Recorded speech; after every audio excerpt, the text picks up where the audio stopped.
The Squirrel Society by us. Once upon a time, there was a society of squirrels that was in a state of constant war. There was not enough food or supplies for the society to survive.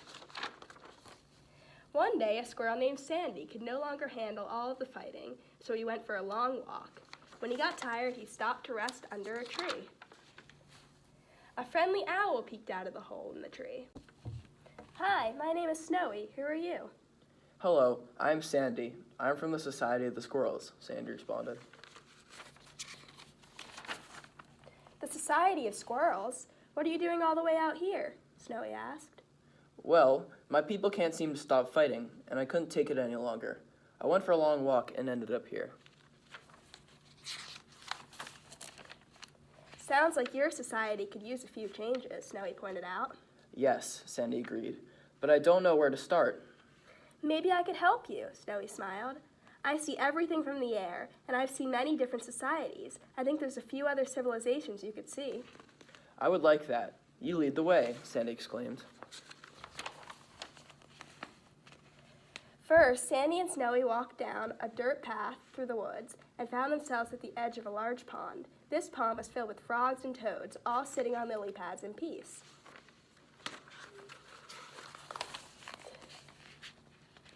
This is awesome, Sandy exclaimed. Everyone is so peaceful. "Yes, they are, but they haven't always been so nice to each other," Snowy said. Really? Why's that? Sandy asked. "The frogs used to be the only ones who used the lily pads. But if the toads stay in the water and not on the lily pads, they are prone to crocodiles," Snowy explained. Oh, Sandy replied. "And since the frogs own all of the lily pads on the pond, they didn't want to give them to the toads right away. But since the frogs were having trouble catching flies for food, they invited the toads onto the lily pads. They did that because the toads have super long tongues that could help them catch flies more easily," said Snowy. That makes sense, Sandy said happily. If only the squirrels in my society were that nice. Next, Sandy and Snowy climbed rocks and large mountains until they reached the Society of Cows. Green cows were eating grass and building houses on lush fields. Wow, this society is really nice, Snowy, Sandy said. "Yes, but they used to have a big problem too," Snowy replied.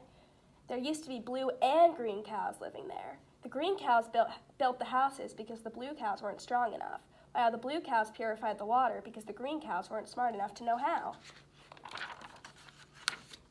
However, Snowy continued, there wasn't enough grass to feed all of the cows. Since the green cows were stronger, they overpowered the others and ate most of the grass, and the blue cows were dying. How did they solve the problem? Sandy exclaimed. "They expanded," Snowy replied. "One day a blue cow ventured out over that hill over there and discovered a new lush field of grass. The other blue cows traveled over the hill to the new field and had all the grass they required. Now the blue cows and green cows were able to trade their houses and purified water back and forth to each other, but had enough grass to thrive," Snowy said. Speculation and the exploration of ideas beyond what we know with certainly are what lead to progress, Sandy chuckled. After visiting the cows, Sandy and Snowy found themselves in an urban city run by cats. This society looks nice too, Sandy said optimistically. "Yes, it is," Snowy agreed, "but like the frogs, the toads..." This city used to have a huge problem with stealing. The rats used to steal cheese from the pigs, and when the cats found out about this, they made a compromise with the rats. The rats agreed to give them a portion of the cheese they stole, but only if the cats didn't tell the pigs that the rats were stealing their cheese," Snowy explained. Things went on like this for a while, until a dog came along and said what they were doing was wrong, Snowy continued. He offered an alternative solution by teaching the rats how to make cheese, so they didn't have to steal it. That is so smart, Sandy said with joy. Next, Snowy and Sandy traveled along a gravel road and stopped when they saw a large cage filled with hamsters. What is this place? Sandy asked. "This is the Hamster Society," Snowy responded. One of the hamsters said to another, "We don't have enough money to keep this cage clean. I think we should downsize." The other hamster agreed. "Yes, we should. Let's start moving things into our smaller cage tomorrow." The next day, Snowy and Sandy woke up to the hamsters in the cage arguing. What is the problem? Sandy asked. We are downsizing our cage, but we only have enough room for one item. Half of us worship the running wheel and must keep it, one hamster explained. No, me and my house value the bedding above all else, the other hamster yelled out. Just then, a kind, fair hamster named Elizabeth stepped up. Why don't we get rid of both the running wheel and the bedding and keep something we all value, the water tube? After some consideration, the hamsters agreed. That sounds like a good compromise, they yelled out. After visiting the hamsters, Snowy and Sandy arrived at a big grassy plain. This is our final stop, Snowy said. The Society of Bunnies, Bees, and Sheep. What can I learn from them? Sandy asked. Well, let's talk to these guys, Snowy recommended. Sandy and Snowy walked over to a bunny and a bee who were sitting on a bench chatting. Excuse me, can you guys explain to me how your society has changed over time? Sandy asked. Sure thing, Bobby the bee said. A long time ago, the bunnies wanted to open fields to grow carrots for them to eat, but the bees wanted to grow flowers for them to pollinate. This mix-up caused a lot of fighting between the bunnies and the bees, but one day a sheep showed up and recommended that they could grow both carrots and flowers in the field, and everyone could be happy, Bella the bunny explained. And now we all follow the sheep's rule, and he rules with absolute power, Bobby finished. Oh, okay. So by having one ruler with absolute power, there will be no disagreement about decisions in society, Sandy concluded. Right, Bobby and Bella said in unison.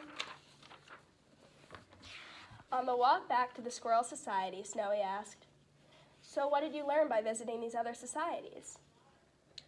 Sandy thought for a while. I learned 5 different things that I believe will help me improve my society. The frogs and toads taught me that by working together and dividing resources to help one another, a society can thrive. Yes, for the toad offers protection in return of land. What else did you learn? Snowy responded. The cows taught me that expansion greatly helps a society. Exploring beyond the known can provide resources for all members and can keep trade intact, Sandy explained. By prevailing over all obstacles and distractions, one may unfailingly arrive at his chosen goal and destination. Yes, that is very true, Snowy replied. The cats taught me how education greatly improves morality in a society, Sandy said. Earth provides enough to satisfy every man's needs, but not every man's greed. The hamster taught me that when there are 2 strong belief systems, choosing one everyone can follow can stop conflict in a society, Sandy continued. Lastly, the bunnies and bees taught me that when a society has no clear leadership, the likelihood of war increases. When there's a clear leader to look to, however, this can help ensure peace, Sandy said. I would rather obey a fine lion, much stronger than myself, than 200 rats of my own species. Sandy returned to his society and shared all the great lessons he learned along his journey.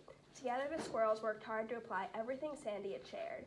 Over time, the fighting stopped, and the Squirrel Society thrived. The end. The end.